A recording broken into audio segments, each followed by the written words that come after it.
Every generation imagines the devil differently. To medieval Europe, he was a beast with horns, wings, and burning eyes ruling over an endless kingdom of fire. To others, he became a lawyer, or a king, or a scholar, or a soldier, or perhaps a man in an expensive suit. Sometimes he arrives carrying a pitchfork, sometimes he arrives carrying a contract, and occasionally he doesn't arrive at all. He simply waits for somebody else to make the decision that he was already going to suggest. For a figure who's supposed to embody absolute evil, the devil has proven remarkably adaptive.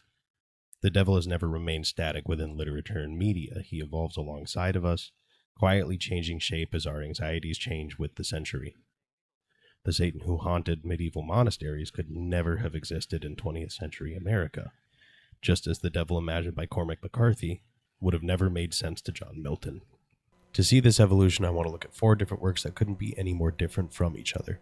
Each of these pieces of media and literature represent a different devil, and each one asks a different question, and together they trace something much larger than the history of Satan. They trace the history of humanity.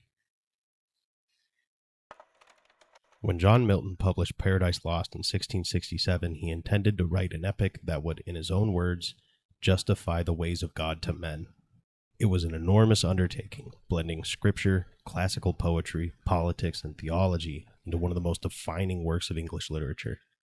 Milton's devil is arguably the most influential character ever written.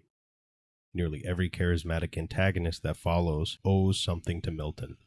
Before, Satan was largely depicted as an object of terror, a fallen angel certainly, but not a personality. Milton gave him one. In Paradise Lost, he is intelligent, confident, eloquent, and he speaks with the certainty of someone who has already convinced himself that he is right.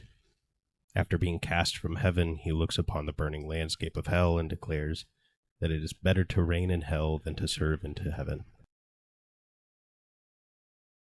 This is one of the most quoted lines in English literature, and perhaps one of the easiest to misunderstand.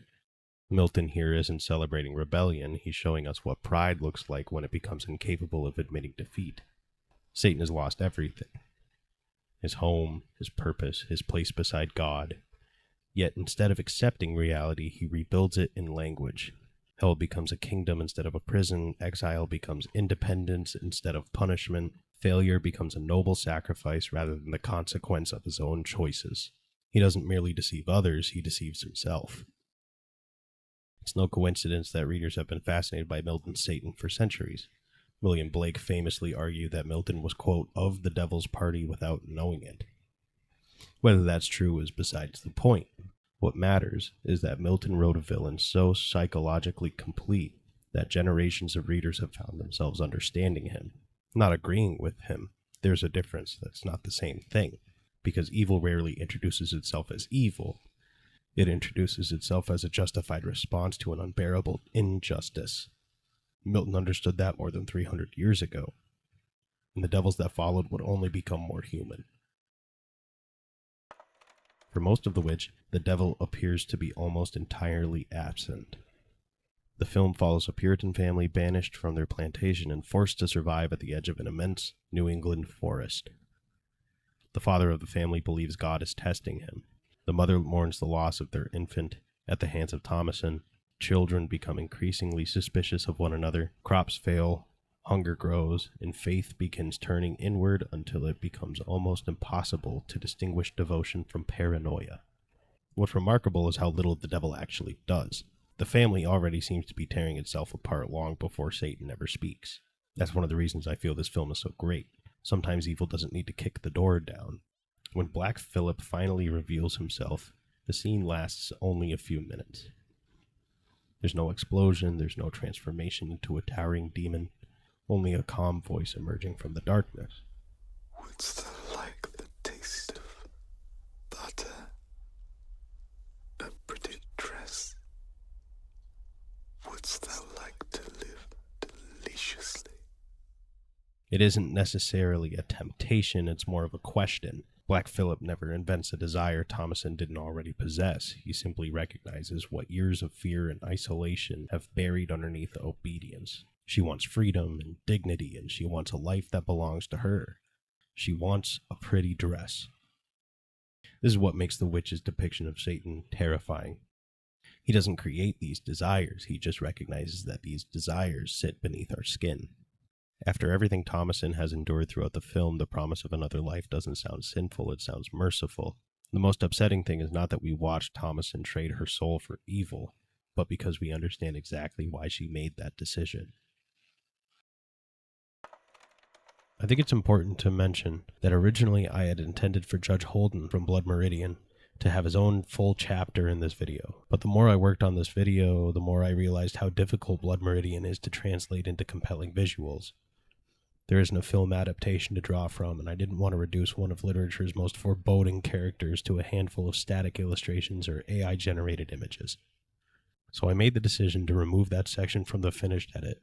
However, you will still notice a few references to Judge Holden throughout the script. I left those in because they're part of a larger thread connecting these different depictions of Satan across literature and media.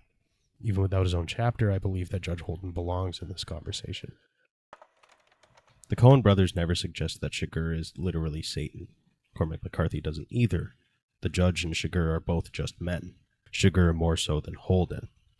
Anton bleeds, he gets injured, and he walks away from a devastating car accident at the end of the novel of the film.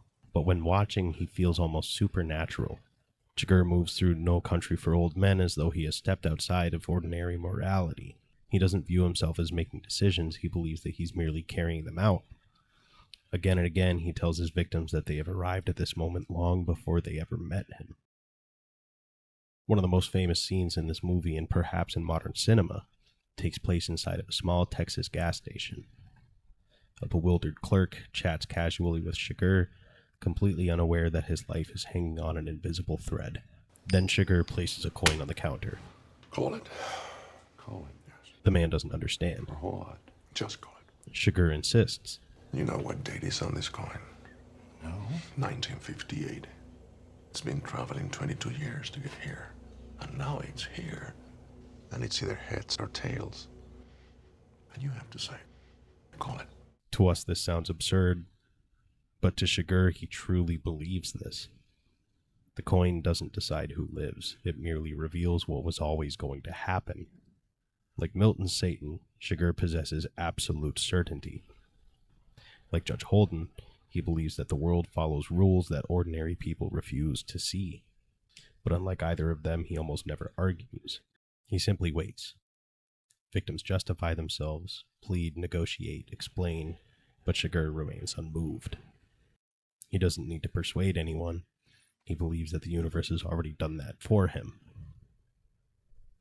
Sheriff Ed Tom Bell spends the entire film trying to understand men like Chigurh, and he never does.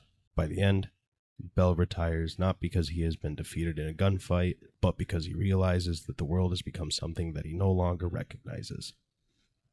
Or perhaps something it always was. The horror of Chigurh isn't that he enjoys violence, it's that he removes every comforting explanation we usually give it. He's not angry, he's not vengeful, he doesn't take pleasure in murdering people. He sees himself as just an inevitability. The strangest devil in this essay doesn't come from horror, but from a claymation film. In 1985, Will Vinton released The Adventures of Mark Twain, a stop-motion adaptation of Twain's work that is remembered today almost entirely for one sequence: the mysterious stranger. The three children meet the strange figure, who introduces himself with remarkable simplicity. He says, "Hello, Who are you? an angel, What's your name?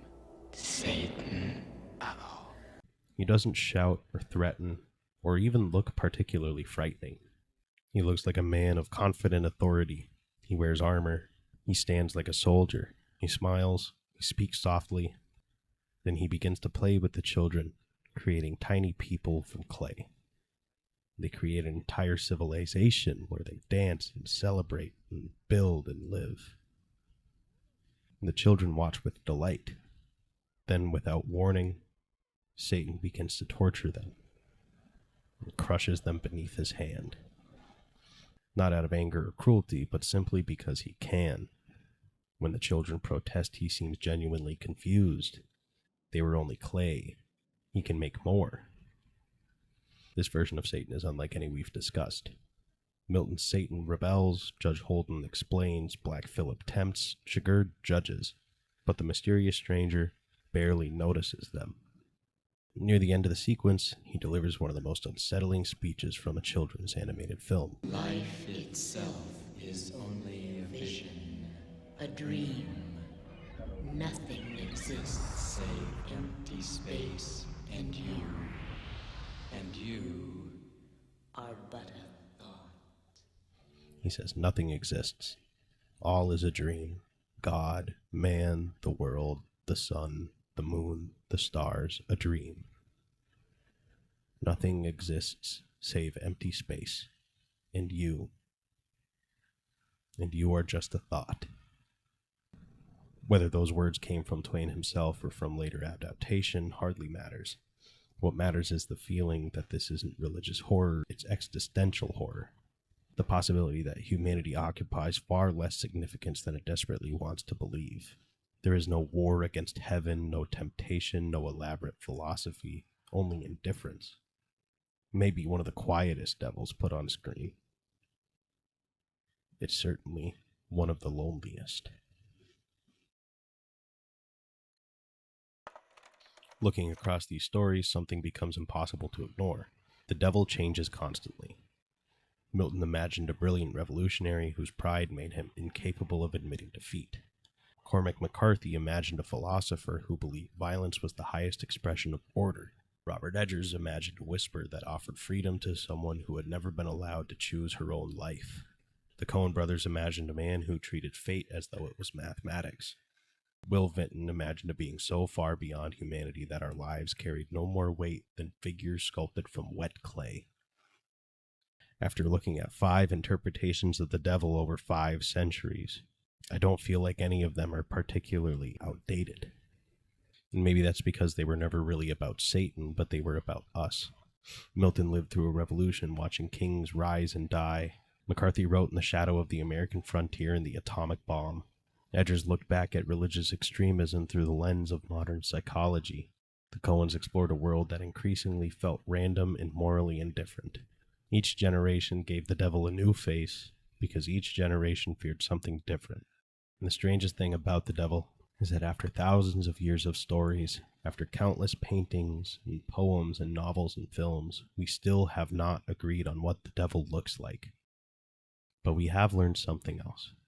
If you want to understand what a civilization fears most, don't gaze up at its heroes. Instead, look upon the face it gives their devil.